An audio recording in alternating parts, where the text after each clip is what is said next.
Bueno, vamos con el primer problema que traemos del sistema de partículas. Y fíjense que traemos un problema que es conocido por nosotros y que hemos denominado el problema del cowboy. Recuerden ustedes que el problema del cowboy lo hemos resuelto en la serie de videos de dinámica. Y fue un problema que hablaba precisamente de dos partículas, ahora lo vamos a volver a leer, y tenía, digamos, su complejidad. Y realmente tuvimos que aplicar los principios de Newton a cada una de las partículas constitutivas, escribir las ecuaciones de movimiento y, lógicamente, operar con ellas para poder llegar realmente a la resolución del mismo. Entonces, ¿qué voy a hacer ahora? Lo voy a leer de vuelta, vamos a verlo y, como estamos acostumbrados, vamos a hacer un boceto, una representación y vamos a ver qué es lo que nos pide. Y dentro de lo que nos pide algo que tiene que ver con esta nueva idea del sistema y también nos pide, digamos, si se quiere, encontrar el resultado que ya habíamos obtenido por cinemática y dinámica. O sea que de alguna forma u otra esto nos va a permitir contrastar los dos métodos de resolución. El problema del cowboy decía: un cowboy con el afán de rescatar a su prometida, que está siendo transportada por villanos dentro de un tren, atada a un asiento en el interior, decide abordarlo de la siguiente manera. Se sube a un puente, debajo del cual pasará el tren, y en el preciso instante en que el tren asoma debajo del puente, se lanza y cae sobre el techo. Si el coeficiente de rozamiento entre el cowboy y el tren es mu, y el rozamiento del tren y los rieles es despreciable, la velocidad del tren es v sub 0, la masa del cowboy es m minúscula y la masa del tren es m mayúscula, pide el problema, inciso A, realizar un diagrama de cuerpo aislado y clasificar las fuerzas en internas y externas. Inciso B, calcular la velocidad del tren cuando el cowboy logra pararse sobre el techo del mismo. Vamos a empezar realmente ahora con la resolución del problema y tratar de responder a las consignas que nos preguntan. Entonces, fíjense, lo primero que hemos hecho es un boceto. Un boceto, nosotros estamos acostumbrados a hacer esta representación, una idealización, en donde lógicamente el tren lo hemos idealizado con este bloque grande de masa m, que se mueve en una superficie sin rozamiento, porque nos dice que podemos despreciar el rozamiento acá abajo. Y por otro lado tenemos el cowboy, que fíjense que es este bloquecito chiquito, que cae en un determinado instante de tiempo t sobre la trompa del tren, o sea, sobre la parte delantera del tren, sin velocidad inicial. Y el tren venía moviéndose con una velocidad inicial v sub 0. Eso básicamente es nuestra representación del problema. Entonces, ¿qué vamos a hacer ahora? Como nos pide clasificar en fuerzas externas e internas, lo que tenemos que hacer es adoptar un sistema.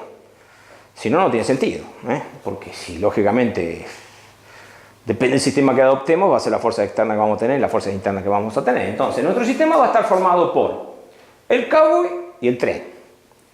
Y todo lo que no tenga que ver con el cowboy y el tren va a ser externo. Entonces, fíjense, lo que he hecho es un diagrama de cuerpo aislado del cowboy y un diagrama de cuerpo aislado del tren, cosa que ya habíamos hecho cuando estudiamos dinámica y cuando resolvimos este problema por dinámica. Entonces, fíjense, aparece en primer lugar la fuerza de rozamiento, que tanto trabajo nos costó en ese momento darnos cuenta que tiene que ir para adelante sobre el cowboy, que es el resultado de la interacción entre el cowboy y el tren debido al coeficiente de rozamiento mu. Por lo tanto, esta tiene su reacción sobre la superficie del techo del tren. Tenemos las dos normales, o sea, la normal que le aplica el techo del tren al cowboy y la normal prima, que es la que le aplica, lógicamente, la reacción de esta, la que le aplica el cowboy al techo del tren. Y básicamente, fíjense que tenemos esta fuerza que es el peso del cowboy, que la hemos identificado en azul, porque ya nos empezamos a dar cuenta de que esta fuerza es de origen externo a mi sistema porque la reacción está acá en la Tierra y la Tierra precisamente es un objeto, un cuerpo que está fuera de mi sistema. Nosotros hemos aislado esto como sistema. Bueno, si vamos al tren, fíjense que ya las dos pares los hemos ubicado acá y tengo la fuerza que le aplican los rieles, que es esta normal, los rieles están afuera de mi sistema, esta es una fuerza externa, y el peso del tren, que lógicamente lo aplica la Tierra y que es otra fuerza externa. Entonces, la consigna A, que básicamente me pedía clasificar las fuerzas, prácticamente está resuelta. Entonces, fíjense, lo que podemos decir es que las fuerzas externas que tenemos acá aplicadas a mi sistema son los dos pesos y la normal de los rieles. Y las fuerzas internas son las dos fuerzas de roce y las dos normales, como pares de acción y reacción. Y con esto básicamente hemos dado respuesta a la consigna A, que era básicamente clasificar las fuerzas de mi sistema.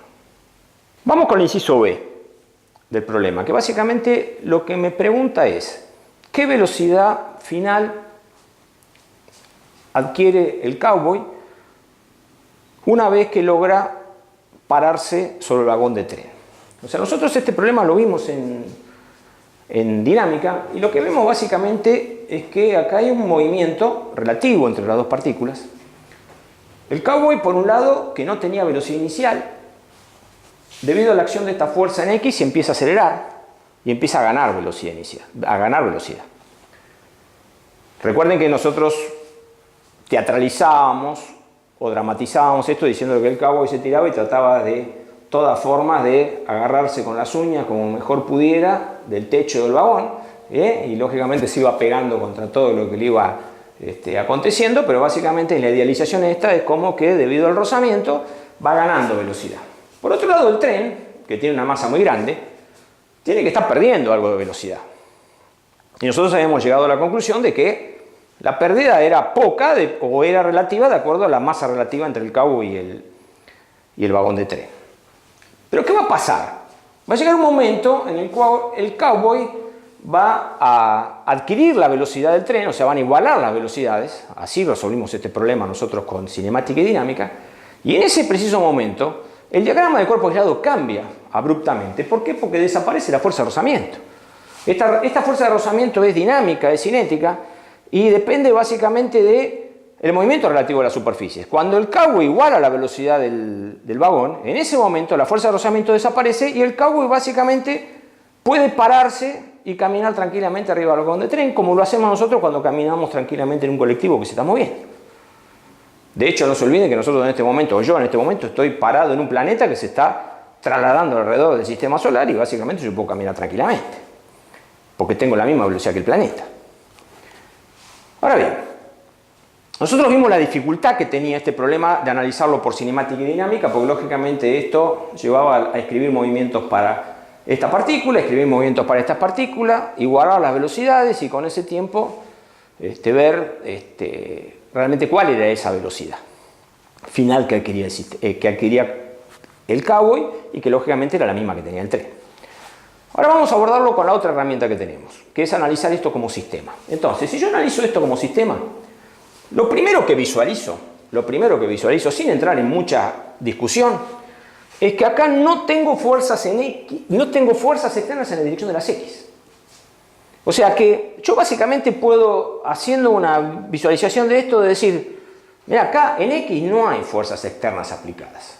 Por lo tanto, yo puedo asegurar que en todo momento la cantidad de movimiento del sistema en la dirección de las X tiene que ser constante. No puede variar la cantidad de movimiento en la dirección de las X. ¿Por qué? Porque no hay fuerzas externas en la dirección de las X. Alguien me puede decir, Biau, y en la dirección de las Y, y en la dirección de las Y, mirá, yo puedo decir que sumadas valen 0. ¿Por qué? Porque esto no se mueve en el eje Y. Entonces sumadas tiene que valer 0. Por lo tanto, también puedo concluir que la cantidad de movimiento del sistema en Y también tiene que ser constante. Pero ¿saben qué? En este problema realmente lo que ocurre en Y no me interesa. Este sistema me interesa lo que ocurre en X. Entonces, ¿qué es lo que observo de esto que yo les he detallado? Acá normalmente en estos problemas de sistema de partículas lo que tenemos es un proceso en el cual los sistemas evolucionan en el tiempo. Y lo que nosotros tenemos que analizar básicamente es un antes y un después. Y evaluar precisamente la conservación, en este caso de la cantidad de movimiento, entre ese antes y ese después. ¿Cuál es mi antes? ¿Cuál es mi tiempo inicial? Y es este mi tiempo inicial. Yo tengo un tren que se mueve con una velocidad v sub 0, un cowboy que no tiene velocidad, y básicamente está en esta posición. Este es mi antes, mi inicio. Sucede algo. ¿Qué es lo que sucede? Y el cowboy, como puede, se va agarrando del techo del tren, la fuerza de roce empieza a operar, acelera el cowboy, frena el tren y llega un instante final en el cual el cowboy se detiene relativamente respecto del vagón, que es esta figura, a una distancia d, que es, recuerden que en el problema que resolvimos por cinemática y dinámica calculábamos cuál era la longitud mínima que tenía que tener el vagón para que no cayera por atrás, que no es lo que estamos planteando acá. Y en este tiempo final, lo que ocurre es que tanto el tren como el cowboy tienen la misma velocidad. Entonces, ¿qué es lo que vamos a hacer ahora? Aplicar el principio de conservación de la cantidad de movimiento en X para mi sistema, que me dice que la cantidad de movimiento en X inicial de mi sistema tiene que ser igual a la cantidad de movimiento de mi sistema en X final. O sea, son dos instantes de tiempo que estamos evaluando. Y estamos evaluando la cantidad de movimiento de mi sistema en el tiempo inicial y va a ser igual a la final, que también la podemos escribir la cantidad de movimiento de mi sistema en X en t igual 0 igualado a la cantidad de movimiento de mi sistema en X en t igual a t final. Lo hago así simplemente para que vean lo que estoy queriendo decir. Entonces, bien, ¿qué tengo que hacer yo para calcular la cantidad de movimiento en t igual 0? Sumar las cantidades de movimiento de cada una de las partículas que componen mi sistema en X, que es lo que me dice acá. Sumar las cantidades de movimiento en X de las partículas. Entonces, fíjense, si nosotros tomamos más X para allá, porque es lógico, porque todo se mueve para allá, fíjense, esta partícula no tiene velocidad en X, porque inicialmente está en reposo. Esta partícula, que es el tren, tiene una componente de velocidad en X que la hemos denominado V0.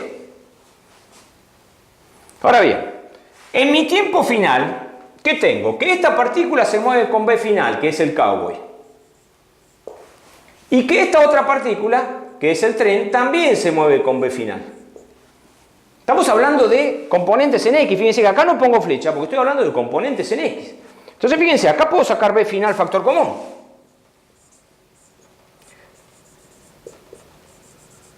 Entonces fíjense que fácilmente llego a la conclusión que la velocidad final de mi sistema, fíjense que va a ser mv0 dividido m más m.